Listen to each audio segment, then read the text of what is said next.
Muito boa noite a todos, muito boa noite. Vamos começar mais uma live aqui, Nós estamos varrendo a história da filosofia. Eu sou o Rodolfo Braga, estou fazendo essas lives todas, pela Academia Areté, no meu perfil aqui do Instagram, Rodolfo de Souza Braga. Essas lives, elas sempre vão para o YouTube depois, Elas vão para o Facebook também. É só procurar aí no YouTube Academia Areté, tá bom? É só procurar Academia Areté, mas pode procurar também Academia Areté também no Facebook. Então nós estamos varrendo a história da filosofia como um todo. Começamos tem 2 semanas aproximadamente, E hoje nós vamos falar sobre alguns pré-socráticos, alguns sofistas especificamente, tá bom? Ontem, o que nós fizemos até agora? Nós fizemos todo o apanhado ali inicial, O que a filosofia é. Depois falamos que só faz sentido falar em filosofia entre os gregos. Quais foram os fatores importantes para o surgimento da filosofia na Grécia especificamente.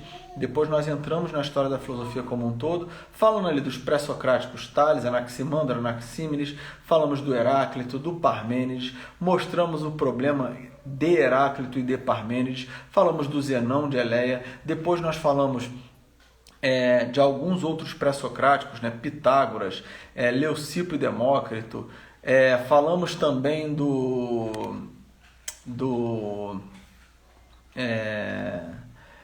Empédocles.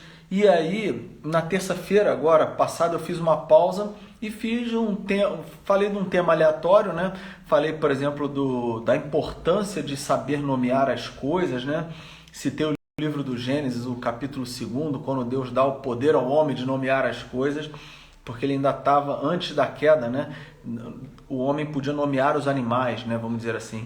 E fiz uma live especial ali na terça-feira sobre isso.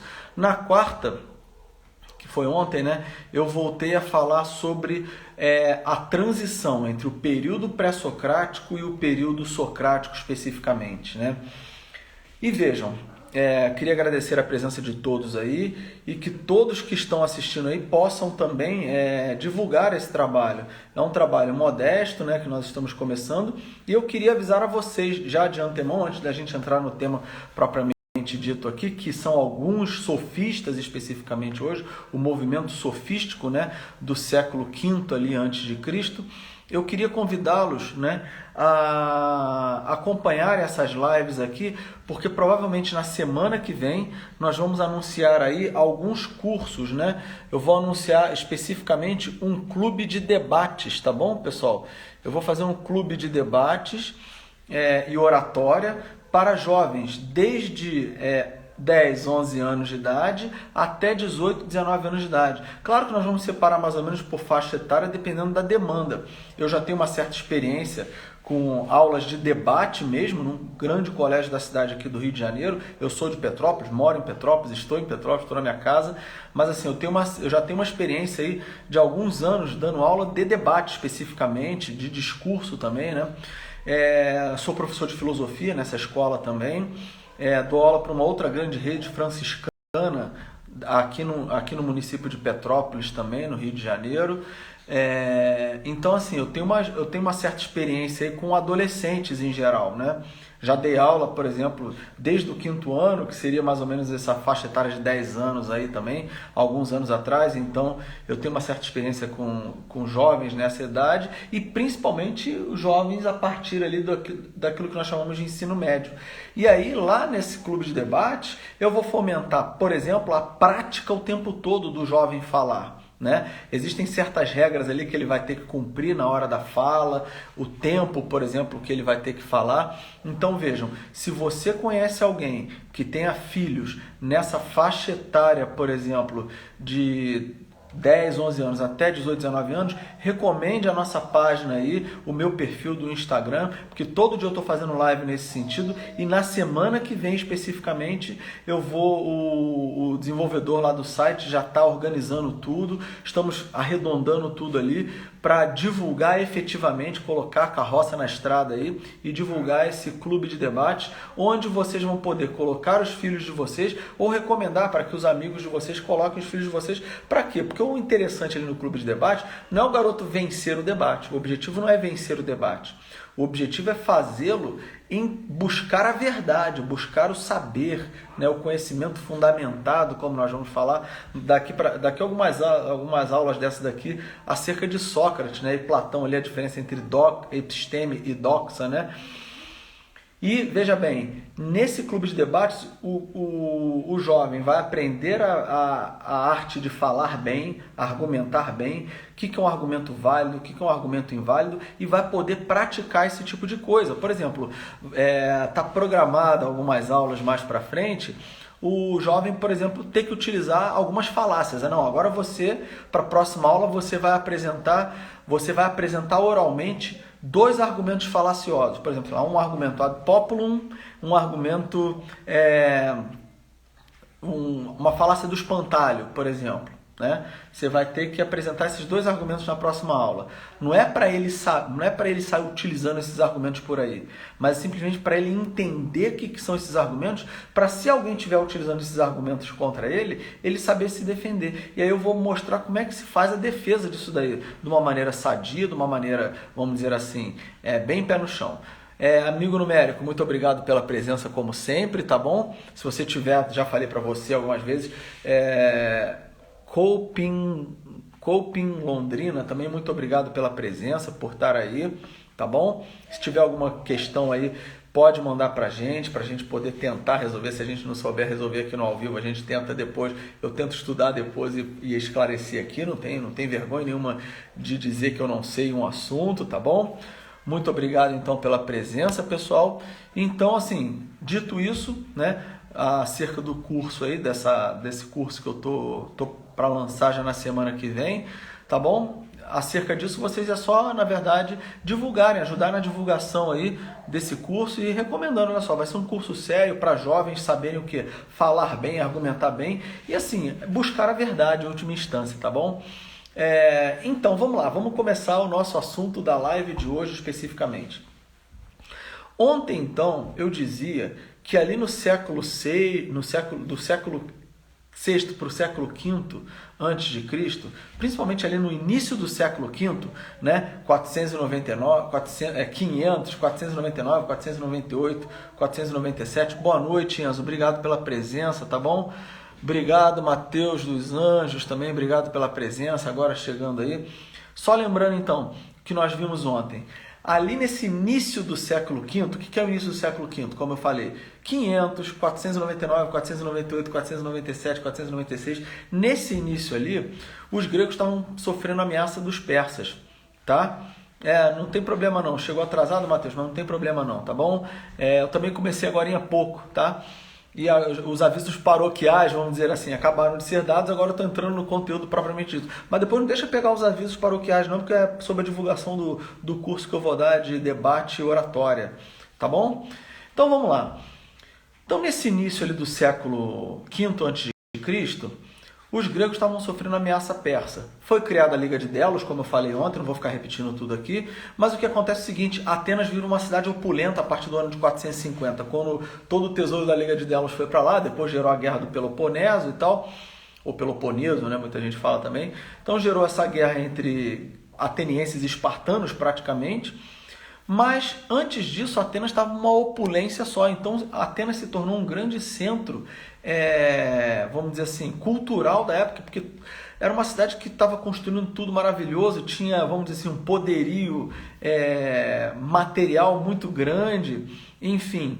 Então eles estavam discutindo qual seria a melhor forma de governo ali também, né? E uma dessas formas escolhidas foi aquilo que hoje nós chamamos mais ou menos de democracia, onde poderia haver uma participação de todo cidadão na governança da cidade. E aí é justamente nesse período que os gregos vão começar a discutir, por exemplo, qual é a melhor forma de governo, né?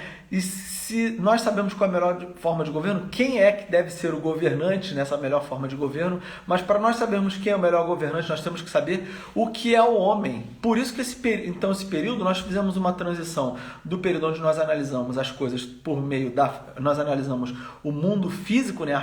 física, a constituição material da realidade, e agora nós passamos a tentar entender, prestem atenção, o que é o homem nesse período agora, que é o período socrático especificamente. E aí o que está acontecendo? Aparecem, vamos dizer assim, aparecem determinadas pessoas se intitulando sábias, e elas diziam que elas eram capazes de ensinar as coisas para as pessoas, principalmente a arte de falar e a arte de bem argumentar, né? E essas pessoas, se elas se intitulavam sábias, qual é a palavra sábio, né? A palavra sábio em grego. Se a palavra sofia, nós falamos lá na primeira live de todos, na primeira aula de todos, se a palavra sofia significa sabedoria, a palavra sofista significa sábio. Então é nesse contexto que surgem os sofistas. Vejam, qual seria o primeiro papel dos sofistas então? É um grupo de pessoas, né, um grupo de homens que se intitulam sábios, né? Então eles dizem que eles são capazes de ensinar essa arte de bem falar e a arte de bem argumentar para quem procure, para quem procurar, né? Se alguém procurar um sofista para ensinar a arte de falar bem, a arte de argumentar bem, você até deve entender por que uma pessoa vai querer aprender a falar bem e argumentar bem. Ora, se coloca no contexto lá da cidade de Atenas, ali nessa metade ali do século V a.C., 450, 440, 430. Se você se coloca naquele contexto, você é um cidadão ateniense, você quer algo de melhor para a cidade, o que você vai fazer? Concorda que você vai querer, por exemplo, vai querer falar lá na ágora, né, nessa praça pública e discursar acerca daquilo que você acha que é melhor para a cidade? Mas imagina o seguinte, imagina que você não saiba, você não domine a técnica de falar bem e de argumentar bem. Então o que você vai fazer? Você vai acabar contratando alguém que saiba fazer esse tipo de coisa. Entende? Você vai contratar alguém que saiba fazer esse tipo de coisa. Alguém que possa falar bem e argumentar bem. E quem está ali oferecendo justamente esse serviço de falar bem e argumentar bem? São justamente os sofistas, esses sábios lá do século V a.C. Vejam, pessoal, esses pensadores, esses sofistas, eles partem do pressuposto de que eles têm o conhecimento e a outra pessoa não. Nós vamos ver que isso é diferente para Sócrates, por exemplo, nos próximos encontros aí para frente. Provavelmente na terça-feira eu vou estar falando sobre Sócrates especificamente. Mas o que está acontecendo com os sofistas aí? O que está acontecendo com os sofistas especificamente? Os sofistas... eu devo estar falando de Sócrates na segunda, Mas o que está acontecendo com os sofistas aí? Os sofistas, eles estão oferecendo o serviço deles. Ou seja, se ele tem o conhecimento, se ele tem o saber, e esses sofistas diziam saber falar de qualquer assunto, ou seja, o sujeito sabe tudo, vamos dizer assim. Então, se o sujeito diz que ele é capaz de falar sobre qualquer assunto e ele tem o conhecimento das coisas que ele vai falar, porque ele fala muito bem e argumenta muito bem, gente, ele tem o conhecimento, muita gente vai procurar os sofistas para que eles possam ensinar essas coisas. E aí as pessoas vão poder ir lá para a Ágora, para a Assembleia Ateniense, e argumentar a favor daquilo que interessa a elas. Então, veja, nesse contexto que surgem os sofistas, ou seja, é uma necessidade política da cidade, uma necessidade argumentativa das pessoas quererem aquilo que é o melhor para a cidade, que vão surgir os sofistas. Só que aí nós temos alguns problemas. Veja bem, nesse século, nesse meio do caminho aí, nesse surgimento dos sofistas, desses sábios, aparece um sofista chamado Protágoras. Hoje eu vou falar do Protágoras e do Gorgias só, a partir de agora, rapidamente. Protágoras, ele vai partir do pressuposto do seguinte: imagina essa porta aqui atrás. Essa porta aqui atrás de mim, ela é marrom. Ela é marrom, mas veja bem, a parede aqui está parecendo branca, pelo que tá aqui agora nesse momento. Mas essa parede não é branca, para falar a verdade para vocês. Essa parede ela é meio amarelada. Ela é amarelada. Aqui em cima dá para ver mais ou menos, por conta de luminosidade, essa coisa toda de tecnologia, a câmera do celular, a luz acaba meio que estourando aqui na câmera do celular, enfim. Mas essa parede aqui, quando eu coloco a minha mão até mais próxima dela, ela parece ainda mais ela parece ainda mais branca, né? Se eu coloco a minha mão aqui mais próxima, mas ela não é branca. Mas aí você vira e fala o seguinte: mas Rodolfo, eu estou vendo branca.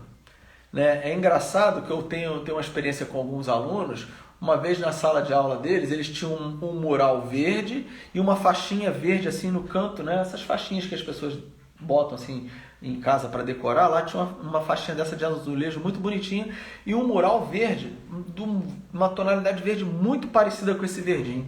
Aí eu perguntava para os alunos o seguinte: quem acha que aquele verde ali da faixinha é mais escuro que o verde do mural? Aí um pessoal levantava a mão. Aí eu perguntava assim: quem acha que o verde do mural é mais escuro? Aí o outro pessoal levantava a mão. Aí eu perguntava: quem acha que é igual? Levanta a mão. Aí um outro pessoal levantava a mão.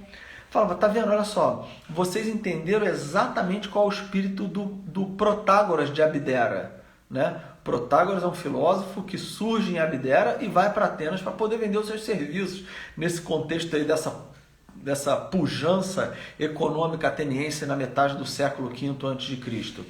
Então ele vai para lá para poder vender os seus ensinamentos. E aí Protágoras vai dizer o seguinte: olha só, se cada um está dizendo que existe uma cor mais escura e mais clara, igual aquele episódio daquele vestido uns anos atrás aí, o vestido é dourado e branco ou azul e não sei outra cor lá.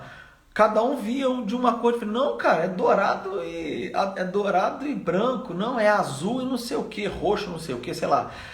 As pessoas viam de modos diferentes. Protágoras olharia uma situação dessa e falaria o seguinte: olha, é aqui que eu estou fundamentando o meu pensamento. Porque cada um tem um modo de medir as coisas da realidade como um todo. Por isso que Protágoras vai ter essa sentença, essa frase famosa dele, que é: o homem é a medida de todas as coisas, daquelas que são e daquelas que não são. Ou seja, o parâmetro, a régua para medir as coisas da realidade é o ser humano, não é a realidade em si. Por exemplo, eu tenho, sei lá, eu tô na sala de estar aqui de casa gravando, né? Mas, por exemplo, sei lá, aqui tem uma bancada aqui, tem uma coisinha de café, né? Tem umas cápsulazinhas de café, por exemplo, aqui, né? Desse Nespresso, né? Por exemplo, tem aqui uma cápsulazinha de Nespresso. Eu pergunto para vocês, essa coisa aqui, ela é o que ela é ou ela é aquilo que eu digo que ela é? Se o homem é a medida das coisas, sou eu que vou dizer que isso aqui é laranja, marrom, o que quer que seja, né? Eu costumo brincar, dizer que o homem só conhece 3 cores, né? Preto, branco, colorido, né? O pessoal costuma brincar assim: homem que é homem só conhece 3 cores. Preto, branco, colorido. Quando o sujeito começa a falar isso aqui é um azul bebê, você, azul bebê, né? Mas enfim, brincadeiras à parte, vejam, acho que isso aqui é laranja mesmo, sei lá, enfim, deve ser um laranja mais escuro. Vejam, mas de um modo geral, sou eu que estou medindo isso daqui. Então cada um tem um modo de medir as coisas. Alguém vai falar que é marrom, sei lá. E vejam, então, a realidade para Protágoras é medida por aquilo que eu digo que ela é. E ela então não tem um estatuto próprio. A realidade não tem um estatuto próprio que você possa falar: isso daqui é marrom e acabou. Para Protágoras. Ou seja, o que Protágoras está instaurando, está iniciando na história da filosofia? Ele está iniciando aquilo que nós chamamos, né, uma postura gnosiológica. O que é gnosis em grego? Né? Gnosiológico vem de gnosis. Gnosis é conhecimento, é ciência. Então ele está inaugurando uma postura com relação ao conhecimento chamada relativismo. Então veja, Protágoras está iniciando o relativismo na história da filosofia. É aquilo que hoje em dia as pessoas falam assim, né? O que é verdade para você pode não ser para mim. Você pode ter a sua verdade, eu posso ter a minha. As pessoas estão achando que estão inventando a roda. Nossa, olha só, eu penso por mim mesmo, olha que gostosão que eu sou. Não, você não está pensando por você. Isso aí, tudo bem, você só pode pensar por você, obviamente. Mas o curioso é que quando as pessoas falam que pensam por si mesmo, tem um monte de gente pensando igualzinho, né? E ela nem tem noção de onde veio aquele pensamento dela. Mas esse relativismo, ele não é uma coisa nova. Isso é mais velho do que andar para trás. Isso se inicia justamente em termos da história da filosofia com esse sujeito chamado Protágoras de Abdera, tá? Quando Protágoras vai dizer o quê? Isso que eu acabei de falar: o homem é a medida de todas as coisas. Então cada um tem um modo, tem uma régua para medir as coisas da realidade. Tá bem, pessoal? Esse é o pensamento de Protágoras. Então vejam, quando você está diante de uma pessoa que fala: não, o que é verdade para você pode não ser para mim, você já sabe, você está diante de uma postura iniciada lá no século V a.C. com esse sofista, Protágoras. Tá bom? E detalhe, não confunda o sofista Protágoras com o pré-socrático que nós falamos na segunda-feira, inclusive, chamado Pitágoras, tá bom? Que foi matemático e tal. Tudo bem? Então, esse é o sofista Protágoras, que está instaurando esse relativismo, tá bom? Essa postura com relação ao conhecimento. Ó, como é que eu conheço as coisas? Eu conheço do meu modo, você conhece do seu modo, o outro conhece do outro modo, e cada um vai conhecer do seu modo. Qual o problema disso? O problema, então, é o seguinte, olha, se cada um tem a sua verdade, e aí agora surge o quê? O Gorgias falando o seguinte, se cada um tem a sua verdade, porque não há verdade alguma. Então agora vai surgir um outro sofista, que eu vou falar agora rapidamente, chamado Gorgias. Gorgias de Leontini, o nome da cidade que ele surge. Gorgias de Leontini. Gorgias vai então radicalizar essa postura do Protágoras. Porque se para Protágoras o homem é a medida de todas as coisas e cada um tem a sua verdade, então eu tenho a minha verdade, você tem a sua, o outro seu amigo tem a sua, e o outro tem a dele, e cada um tem a sua. E já viram como é que as pessoas hoje no mundo, elas estão num relativismo absoluto aí, né? Pelo menos da boca para fora, porque na prática do vamos ver mesmo, você vê que o sujeito é o mais dogmático que existe, porque você só pode aceitar a verdade dele, né? Ou seja, ele da boca para fora fala que cada um tem a sua verdade, que não existe essa coisa de verdade absoluta, mas aí de você questionar a verdade dele, né? Mostrar que de repente ele está equivocado, ele vai ser o sujeito mais dogmático da face da Terra, tá? Agora, por que eu digo que o Gorgias ele radicaliza a postura do Protágoras? É só você pensar o seguinte, olha, se cada um tem a sua verdade, é porque não tem verdade alguma. E é exatamente essa postura do Gorgias. Não há verdade. Não há verdade. E por que eu falo isso? Porque o Gorgias, ele, sob certo aspecto, ele vai estar partindo do Parmênides. Vejam, Parmênides é um sujeito que fala do caminho da verdade, nós mencionamos lá caminho da verdade, caminho da falsidade, caminho da opinião plausível, né? Que essa parte não chegou até a gente, mas ele menciona o caminho da opinião plausível. Mas o Gorgias, sob certo aspecto, ele vai estar partindo do Parmênides. Porque o Parmênides, ele acredita que o ser é eterno, não é isso? E olha o raciocínio do Gorgias. Prestem bastante atenção aqui, que isso é bem lógico, né? Mas aí na live de amanhã, já vou anunciando, a live de amanhã vai ser uma live curtinha, onde eu vou falar só dos problemas dos sofistas. Tanto do problema do relativismo, quanto o problema do ceticismo do Gorgias, que é a postura gnosológica que ele inicia. Já estou anunciando de uma vez aqui. Mas como é que Gorgias parte lá do Parmênides? Vocês estão lembrados que Parmênides diz o quê? Que o ser é e o não ser não é. Então só há espaço para o ser. Agora presta atenção. O ser é algo, o não ser é outra coisa. Ou seja, o ser não pode não ser. Não pode não ser. O ser é diferente do não ser. Para Parmênides, olha só o que Gorgias vai dizer. Gorgias vai pensar o seguinte: se o ser é eterno, ou seja, se é eterno, não teve início. Se não teve início, é infinito. Se é infinito, não está em lugar nenhum. Se não está em lugar nenhum, não existe. Então o ser não existe. Ou seja, o ser seria o não ser. Percebam que ele está falando o seguinte, olha, o ser que existe nas coisas, ele não existe. Por isso que Gorgias vai falar que só existe o espaço para o argumento, preste atenção, para o argumento que convence. Vou repetir o argumento dele, o raciocínio. Se o ser é eterno, preste atenção, se o ser é eterno, é porque ele não teve início. Se ele não teve início, ele é infinito. Se ele é infinito, ele não está em lugar nenhum. Por que ele fala que se ele é infinito, não está em lugar nenhum? O raciocínio dele é o seguinte, olha, só as coisas finitas é que podem estar num lugar. Essa porta atrás de mim aqui, que vai dar no escritório aqui de casa, essa porta, ela é finita, por isso que ela está num lugar. Por que eu posso falar que eu estou num lugar? Tem uma mesa aqui, né, da sala de jantar.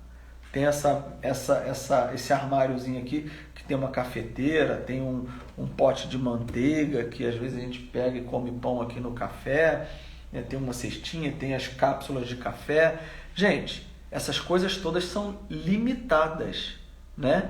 Ou seja, elas são finitas. Agora, para estar em algum lugar na concepção do Gorgias, não pode ser infinito. Por isso que ele está falando, então, olha, se o ser é eterno, é porque ele não teve início. Se ele não teve início, ele é infinito. Ora, aquilo que é infinito não está em lugar nenhum. Se não está em lugar nenhum, não existe. Então o ser não existe. Entenderam? O ser não existe, o ser não é. Ou seja, ele está falando que a realidade é contraditória. Então é por isso que, se o ser não existe, você não é capaz de falar uma verdade. Porque a verdade não vai existir. Porque a verdade das coisas, como disse Parmênides, ela é o caminho do ser, está baseado no caminho do ser. Agora, então Gorgias está dizendo isso, entenderam? O ser não é. Repetindo o argumento. Se o ser é eterno, é porque ele não teve início. Se ele não teve início, ele é infinito. Se ele é infinito, ele não está em lugar nenhum. Se não está em lugar nenhum, é porque ele não existe. Agora, ele ainda vai falar mais. E a verdade estaria baseada no ser das coisas. Ele vai falar mais, ele vai falar o seguinte, olha, nós temos um problema ainda mais grave. Porque mesmo que o ser existisse, ele não poderia ser comunicado. Como assim, Rodolfo? Porque ele não pode ser nem conhecido, ele vai dizer. Por que o ser não pode ser conhecido? O ser das coisas não pode ser conhecido. Voltando ao exemplo da cápsula de café aqui, né? O ser não pode ser conhecido por quê? Porque existe um abismo entre o ser das coisas e o meu conhecer as coisas, vai dizer Gorgias. Por que existe um abismo entre o ser e o conhecer? Ele vai falar o seguinte, a razão que ele vai explicar é bem simples. Ele fala o seguinte, olha, porque eu posso pensar coisas que não existem. Enquanto para Parmênides, pensar é pensar o ser. Se você for lá na live essa live foi semana passada, né? Foi semana passada, agora não lembro qual o dia da semana passada. Mas na semana passada nós falamos sobre Parmênides. E Parmênides vai falar que pensar é pensar o ser. Gorgias vai falar, não.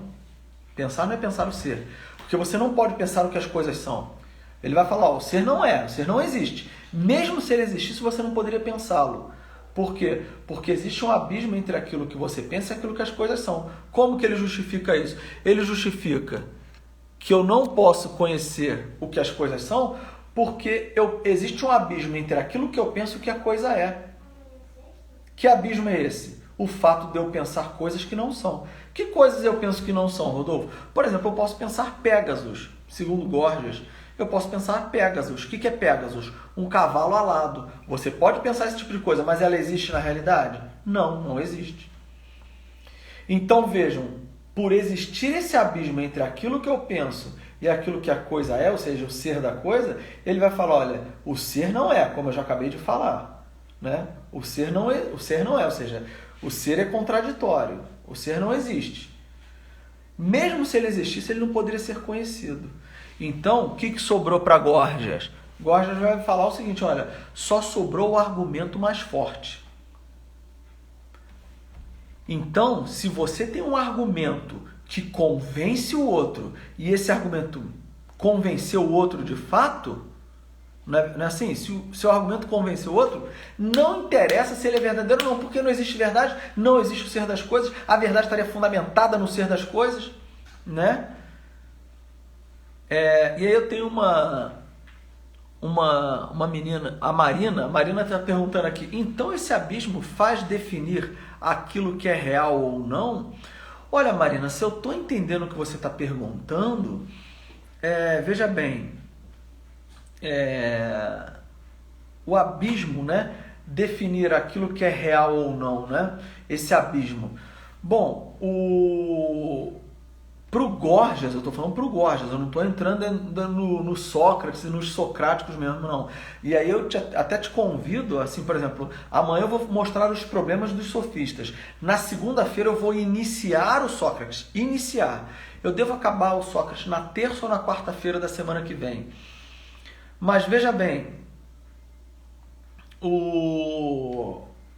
se eu estou entendendo o que você está falando, que esse abismo faz definir aquilo que é real ou não, na concepção de Gorgias, percebe que não faz sentido em falar em real ou não, porque não existe a realidade, o ser das coisas ele não é. Então, para Gorgias aqui, não faz sentido falar em realidade ou não realidade. É claro que, olha só, Marina, mais ali na frente, nós vamos ver esse aspecto da filosofia de fato, que vai ser a realidade como um todo, que vai nos permitir dizer o que ela é ou não de fato. Segura a onda aí que nós vamos chegar lá. E aí o nosso amigo Pedro aqui, ele fala o seguinte: Rodolfo, o relativismo de Protágoras não entraria em conflito com o princípio da não contradição de Aristóteles? Totalmente. Totalmente. Porque, veja bem, entendeu, Marina? Nada, que isso. Olha só, o relativismo entraria em conflito com o princípio de não contradição do Aristóteles? Claro que entraria, Pedro. Totalmente. Por que entraria em conflito? Porque muita gente pensa, não, o Aristóteles está propondo um relativismo. Não está, não. Não está, não. Por que ele não está propondo um relativismo? Porque o Aristóteles, veja bem, ele está falando o seguinte: o que é o princípio de não contradição? Mais lá na frente vai ter uma aula aqui que eu vou falar só sobre o princípio de não contradição também. Mas já adiantando aí que o Pedro nos colocou a pergunta aí, né? É o seguinte: o princípio de não contradição de Aristóteles, ele afirma o seguinte: nada pode ser e não ser ao mesmo tempo sob o mesmo aspecto. Aí você fala o seguinte: bom, mas se depende do aspecto, então cada um pode olhar sob um ponto de vista, então a verdade é relativa porque cada um tem um ponto de vista. Não, não.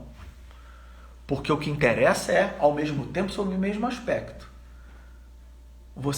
Alguma coisa pode ser e não ser ao mesmo tempo sob o mesmo aspecto? Não, isso é impossível, como nós vamos ver mais lá na frente, tá? Vai ter uma aula só sobre isso aqui. Por que eu estou falando isso para vocês? Para perceber, então, que o relativismo de Protágoras, ele de fato entra em conflito com o princípio da não contradição de Aristóteles. Entra em conflito por quê? Porque você olhando algo sob o mesmo aspecto e ao mesmo tempo, aquilo não pode ser e não ser. Para Protágoras pode, porque cada um vai ter um modo de falar. Mas veja bem, o fato de cada um ter um modo de falar a coisa não significa que a coisa em si mesma já não seja aquilo que ela é na sua substancialidade, como diria Aristóteles. E aí mais à frente eu vou falar sobre a noção de substância também em Aristóteles, né? A substância enquanto matéria, forma e escrevam para mim aí, né? Substância pode ser matéria, forma ou o quê? Vamos lá, vamos ver quem vai escrever aí no chat aí qual pode ser a terceira coisa aí, né? Substância pode ser matéria, forma ou... Coloca a terceira coisa aí, pessoal, vamos ver. Tá bom? Então, veja bem, nesse sentido, o que nós temos aí? Vamos voltar aqui para o ceticismo do Gorgias. O Gorgias, então, está falando isso, olha, o ser não é, ou seja, o ser não existe, mesmo se ele existisse, ele não poderia ser conhecido. Então, o que eu tenho que ficar? Ah, Pedro, muito bom, hein? Pedro respondeu ali, ó. Falei, a substância... O Enzo também respondeu ali, ó. Muito bom, Enzo, muito bom. Tô vendo que eu tô diante de gente aí que conhece muito bem o Aristóteles. Ó, aplauso para vocês, hein? Resposta é exatamente essa. A substância pode ser o que então para Aristóteles? Matéria, forma ou sínolo, que é matéria e forma ao mesmo tempo. Nós vamos falar sobre isso mais à frente aí. Aí veja bem, então, voltando aqui, parabéns, hein, pessoal? Parabéns. Muito bom. Tô vendo que vocês já iniciaram já nessa trajetória filosófica aí de vocês. Então, de parabéns. E iniciaram bem, porque vocês estão sabendo do assunto. Agora, onde eu quero chegar com isso daqui, com a questão do Gorgias? É porque se o ser não é e a verdade está baseada no ser, não existe verdade alguma, ok? Não existe verdade alguma para Gorgias. E isso é um problema, como nós vamos ver na live de amanhã, às 10h30 da noite, já faço convite para vocês aqui. Então, não existe verdade. E essa postura gnoseológica, ou seja, essa postura diante do conhecimento, que afirma que não, gnosis, né, gnoseológico, essa postura diante do conhecimento, que afirma que não existe uma verdade, ela tem um nome. É aquilo que em filosofia nós chamamos de ceticismo. ou também é o quê? É uma forma de niilismo, tá bom? É claro que esse nome niilismo ele vai ser utilizado bem mais à frente, mas é uma forma de niilismo, ou seja, o nada fundamento que as coisas são. Nihilismo vem de nihil, né? Em latim, nihil é nada, né? Daí a palavra nihilismo, que é aquela postura que o nada fundamenta a estrutura da realidade, ou seja, se o nada fundamenta, é porque não há fundamento. Não há fundamento por quê? Porque o ser não é. Se o ser não é, ou seja, o ser é nada, não há fundamento. Se não há fundamento, não há verdade. Por isso que nós caímos num ceticismo. E aí, depois vocês vão ver que existe uma coisa chamada ceticismo acadêmico, né? Que é o ceticismo segundo o qual cai a academia de Platão sob certo aspecto mais à frente. Tá? Ou seja, aquilo que Platão quis combater, a academia dele acabou se tornando naquilo que ele mais temia, vamos dizer assim, né? E aí vai ter um outro ceticismo também que nós vamos falar mais à frente, que é o ceticismo pirrônico, tá?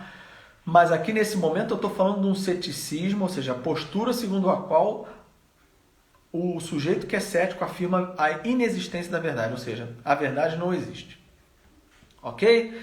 Então, pessoal, essas são as posturas do Gorgias e do Protágoras. Protágoras instaurando um relativismo e Gorgias radicalizando, levando às últimas consequências esse relativismo de Protágoras. Para ele, o que basta é o quê? É o discurso mais forte, o discurso que convence. Se o discurso convenceu, isso basta. Se o discurso convenceu, basta. Não precisa, na verdade, você estar diante da verdade. Ok, pessoal? E aí vocês vejam, no mundo atual, quantos Protágoras você conhece? Quantas pessoas que falam isso? Olha, o que é verdade para você pode não ser para mim.